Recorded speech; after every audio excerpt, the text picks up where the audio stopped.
The fishing news is brought to you by Shoreline Insurance Agency. Win the incredible Steigercraft, Evinrude, Loran's Grand Prize Boat Package, and more in the Fisherman's 2018 Dream Boat Fishing Challenge. Get the details at thefisherman.com. Happy Thanksgiving to all from the Fisherman family. I know for many of you it's a tradition to fish in the morning of Thanksgiving. Good luck. The morning temps look to be in the upper teens and not even getting out of the 20s all day long. Good news is that if you're off on Friday and you're going to ignore Black Friday, it's going to be a good fishing day with light winds, calm seas, and warmer temperatures. The December issue of the Fisherman magazine is out now, and it's full of gift buying ideas for the holidays. Now let's get to the reports. Out east, blackfish, sea bass, and cod are around in good numbers, with Fisher's Island still the place to be for tog to the 7 to 8 pound range. Block Island has big sea bass with some cod, porgies, and blackfish mixing in. On the South Shore, stripers are getting most of the attention from the beach and the boat, with bigger fish being trolled on spoons and Mojos and lots of smaller fish being jigged. Rich Figula was at it again just outside Fire Island Inlet, working the birds for constant action with a few keepers mixed in. There's decent blackfishing on the inshore reefs and wrecks, and lots of big sea bass on the offshore wrecks. Now let's check in with Joey Leggio from Oceanside. Thank you, Tim. Before I start my report, I would just like to wish everybody a happy Thanksgiving. You know, have a great dinner, lots of fish hopefully you guys are eating. Of course, your turkey and your stuffing. For my reports, Thursday, I worked on the Nikki's No Time out of Oceanside, helping out. We took out the Hooks for Heroes guys. It was 6 guys. And sponsored, Hooks for Heroes Foundation sponsored a couple of the vets. And we took them out bass fishing. The bass fishing, I have to say, was phenomenal. We did a half day basically in the morning before the snowstorm, and it was an absolute sleigh job. We had fish to 30, maybe a little over 30 pounds, and we caught them on the jigs, we caught them on bucktails. Actually, it was Castable Mojo, I'm sorry, Castable Mojo we caught them on, and of course the trolling on the Mojos and on the spoons. And then we had another trip on my boat, was on Saturday. Right after that snowstorm, the wind cranked. It was pretty bad, actually. The water was muddy, so fishing was pretty tough. Trolled all over the place. We had 4 fish, and they weren't that big. Like I said, the water was terrible. It was muddy, but you know, that's what happens when you go after that storm like that. Supposedly that night the waves hit 11 feet, so I guess that's why it shut it down. But of course, the next day, Sunday, the fishing totally did a complete turnaround, and again, it was phenomenal fishing on the troll, fishing in the 50 to 55 foot depths. We could mark the bunker, and you had a fish on right after. You know, with trolling Mojos, spoons. I saw guys jigging and catching them. I also saw some guys snagging in the deep. Now, these bunker aren't on the surface. They're down deep. They're like 15 feet, 20 feet below the surface. And the guys are seeing them, marking them, dropping a snag down, snagging a bunker, just leaving it and catching fish. But today I had out, I'm sorry, Sunday it was, I had out Joe, his son Christopher, and their buddy Connor. And, you know, we had some great action. We had fish to 20 pounds. And we were back by the dock by 12 o'clock, which is pretty cool. Nice little half day from 9 to 12.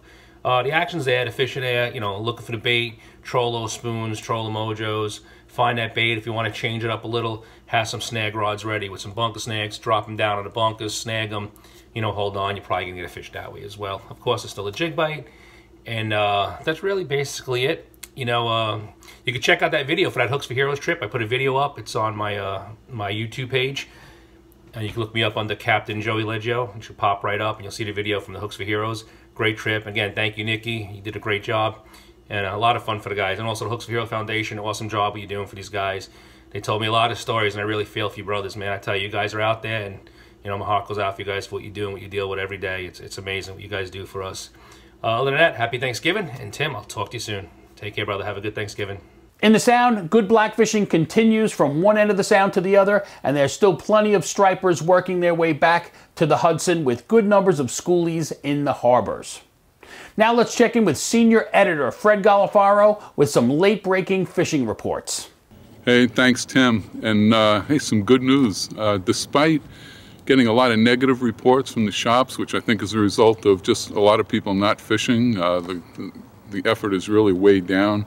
Since that last bit of cold weather, and especially since the snow. But let me tell you, I'm getting some good reports. I actually had to reshoot this video because I had some good reports coming in from places where I was told things were pretty quiet. So this is how it shapes up. First of all, out east, again, reports were, very slow fishing since the snow.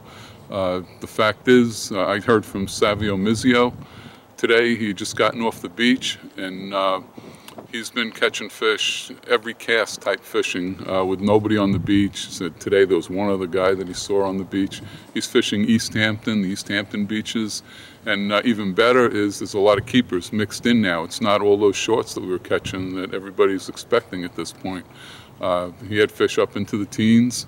He's throwing a leadhead with a twisted tail on it.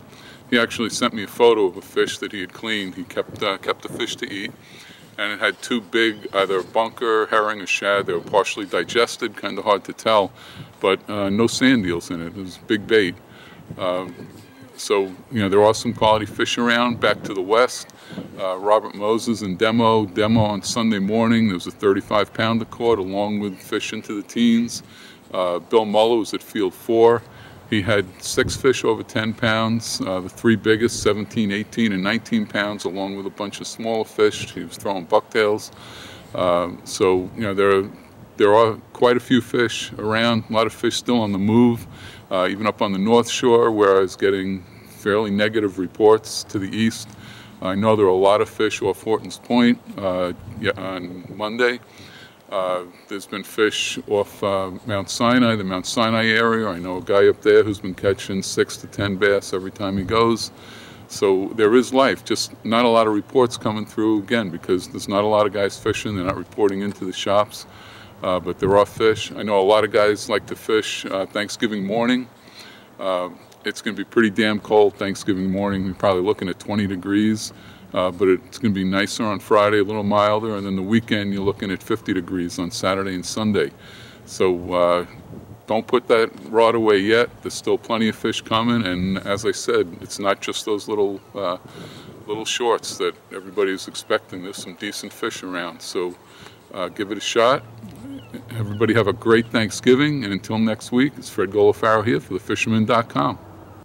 Some late canyon action to report. Check out Teddy Prager's estimated 300-pound big eye caught last Sunday. Very impressive. Way to go, Teddy. Upcoming events, November 24th is the Lindenhurst Fall Fishing Flea Market. That's a good one. You're not going to want to miss that. If you'd like to be part of our weekly video fishing forecast, we're looking for social media savvy anglers for hyperlocal reporting from around the New York Metro and Long Island area. So if you're a captain, tackle shop, or just an avid angler, contact me at libayrat@gmail.com. For links and more information, be sure to check out this video's description on YouTube. Remember, like our video, subscribe to our YouTube channel, and be a subscriber to the Fisherman magazine to be part of the Dreamboat contest. Get out there, catch 'em up. This is Tim C. Smith for thefisherman.com.